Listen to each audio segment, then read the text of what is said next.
What's up, guys? So today I want to help you out and show you how to make an Olla vessel. What is an Olla vessel? Well, it's a vessel that helps you with your gardening. It helps water efficiently, and it also helps conserve water. So if that's something that you're interested in, stay tuned for this video. So these are what we call Olla vessels. They're vessels that hold water. They sit at the base of your plants, and they help grow your plants efficiently with just the right amount of water. Now, I will have to say, if you make Ollas, try and make a smaller sized mouth than I have. These are just some vessels that I've had that are either spalting or cracked, and I wanted to put them to good use. Obviously this is a spalted bowl, but it can be used as a cover. So even if you have vessels with wider mouths, you can still use them. I recommend that you make a covering for the top. That way mosquitoes cannot get in and mess up your tasty water for your plants. You don't want to have a bunch of mosquitoes in your garden. Ollas can come in all shapes and sizes, but the premises for all Ollas is that you need a wider base and a thin neck. So the neck is what's going to reach out of the soil, while this wider base is going to sit next to the roots of the plant to properly water them. Now, you could use something like this, which would hold a lot of water, but this wider neck makes it easier for little critters to get in there, and it's just not efficient with saving as much space. You'd have to get something to cover this, and then it would take up a lot of surface area on the top. Be a lot more efficient if you could make the same base but with a thinner neck, thinner and longer, especially if you had roots that reached very deep down. This is more of a traditional shaped Olla that was used hundreds of thousands of years ago for irrigation systems. And this is the kind of neck and base ratio that you would want. You'd want something with a wide base, a thin neck, something that you can just barely get above the surface of your garden. The first thing you're going to make is the cap. I like to make the cap first because if my vessel is too flimsy, because I'm using clay from the local area, you know, it might not be as sturdy, or maybe it hasn't dried out enough to be as sturdy to move. Sometimes I'll just let it sit on the wheel. So I like to make the cap first.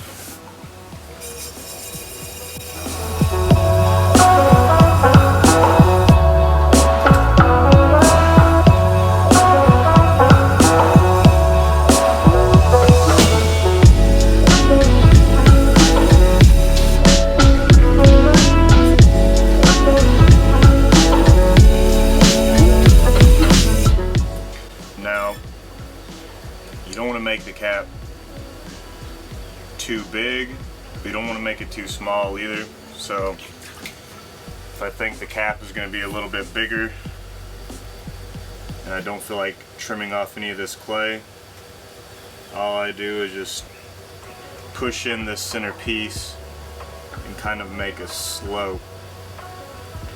That way it should fit any pot I decide to make. You have that sloped angle to it. And really, I don't do much after that because this is more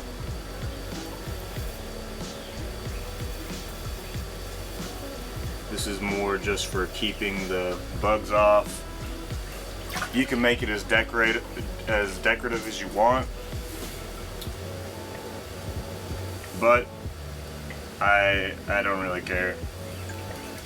I might stamp something on the top of this just so it has a little bit of decoration to it, but other than that, yeah, I'm not too worried about it. So that's the first step.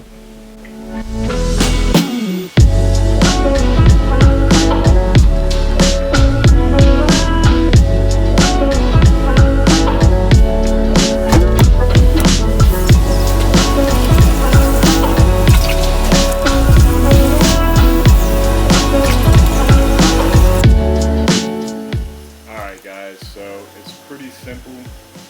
All you're going to be doing is making a cylinder, make it as tall as you want it, depending on where you think the base of the root system of whatever plant you're going to be using your Olla for.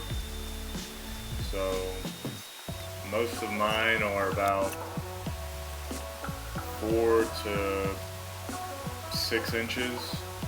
I don't really have to go any lower, but you know, if you were maybe using this for a tree or something else, maybe make it a little bit bigger. If you're using it for something smaller plant, make it a little bit smaller.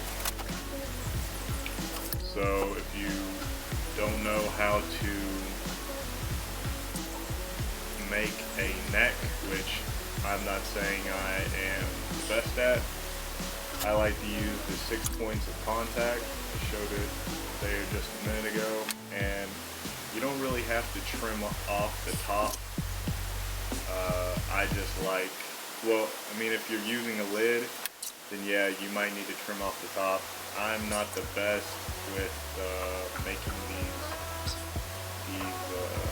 necks, and it probably didn't help that I didn't wedge my clay, that it's not store-bought, but whatever. That's pretty much the basic gist of it. Just make a wide base. I make mine around 4 to 6 inches, and keep the top flat and level so that you can put your cap on top of it. And that's about it, guys.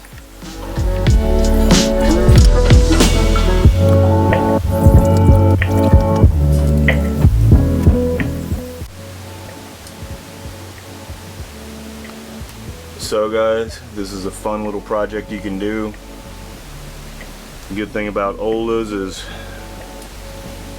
it doesn't have to be pretty to be functional. And, or Ollas, sorry, Ollas. And the good thing about throwing Ollas, or that I like about it, is that I can really work on making the neck. I've never really done that a lot, so trying to get long necks on these vessels is a fun challenge. Alright guys, so I just want to make this clear that for these Ollas, they need to be earthenware, and they need to be fired at a low temperature. If you use stoneware, the pores will probably be too tight.